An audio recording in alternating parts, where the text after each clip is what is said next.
What's up, everyone? Welcome back to AmeriQuest, the place where we cut through the noise and dive into the global stories that actually matter. If this is your first time here, hit that subscribe button and turn on the bell so you never miss a major headline with real-world consequences. Today, we're talking about a shockwave move that's making headlines around the world. Former President Donald Trump, now back in office, has announced a bold and controversial economic measure, a 25% tariff on Indian imports in response to India's continued purchase of discounted Russian oil. That's right, America's longtime Democratic ally is now in the direct line of fire, and the White House is making it crystal clear that trade with Moscow will come at a price. This is one of the most aggressive steps yet in Trump's return-era foreign policy aimed at punishing countries that he says are undermining global stability by funding Russia's war machine. According to the Trump administration, India's large-scale purchases of Russian crude, often paid in rupees or yuan to bypass Western sanctions, are not just economic transactions, they're actions with geopolitical consequences. Trump said, quote, "If you fund our enemies, you don't get a free ride with American markets." And that's a huge message, not just to India, but to every non-aligned country trying to walk the tightrope between East and West. Let's be clear, India has been navigating this conflict very carefully. They've continued importing Russian oil at a discount, justifying it as essential for their economic growth and energy security. New Delhi insists it's not taking sides, that it's looking out for its national interests and balancing relations with both the U.S. and Russia. But Trump's message is simple: neutrality has a cost. And that cost is now set at 25% tariffs on Indian goods entering the U.S., a massive blow to industries like textiles, pharmaceuticals, software services, and auto parts, which rely heavily on exports to the American market.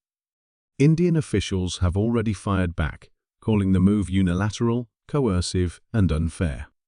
The Indian government is reportedly preparing retaliatory tariffs of its own, and there's talk of escalating this trade dispute to the World Trade Organization.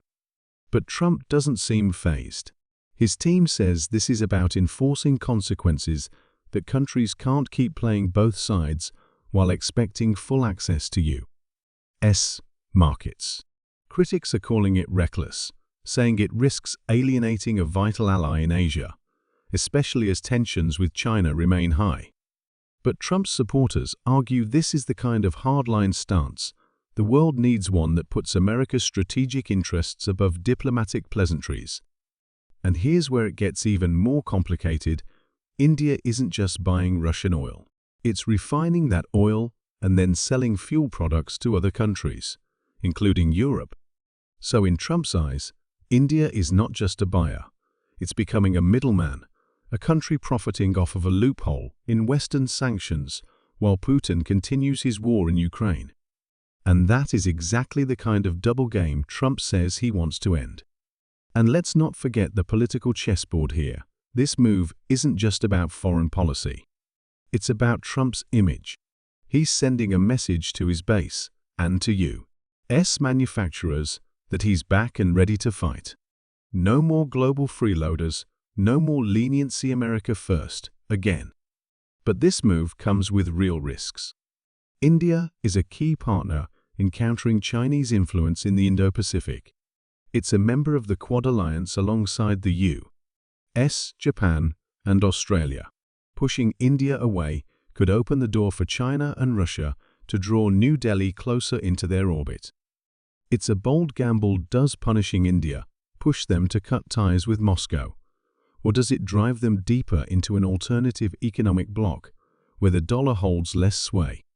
Economists are already warning that this tariff could have a domino effect, triggering a full-blown trade war and sending ripples through global supply chains. U.S. companies that rely on Indian suppliers may see costs rise. Inflation could spike, and the geopolitical landscape might tilt in unexpected ways. And here's the big picture: This isn't just about oil or tariffs. This is about a global shift where traditional alliances are being tested and new power centers are emerging.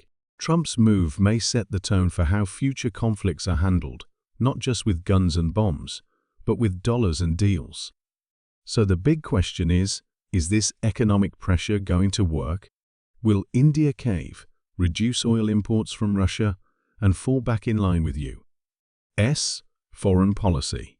Or is this the moment India charts a more independent course, even if it means clashing with Washington? Either way, this moment is bigger than a single headline. It's a clear signal that the world order we've known is being rewritten and fast. If you thought Cold War diplomacy was complicated, welcome to Geopolitics 2.0, where tariffs are weapons, alliances are fragile, and oil can shake the world.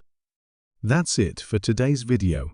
If you found this breakdown useful, hit that like button, subscribe to AmeriQuest for more unfiltered analysis from around the globe, and drop your thoughts in the comments. Should the U.S. have hit India with tariffs, or was this move too far? Are we seeing the start of a bigger global shift? Let's open the conversation. Thanks for watching AmeriQuest. Stay smart, stay aware, and as always, question everything.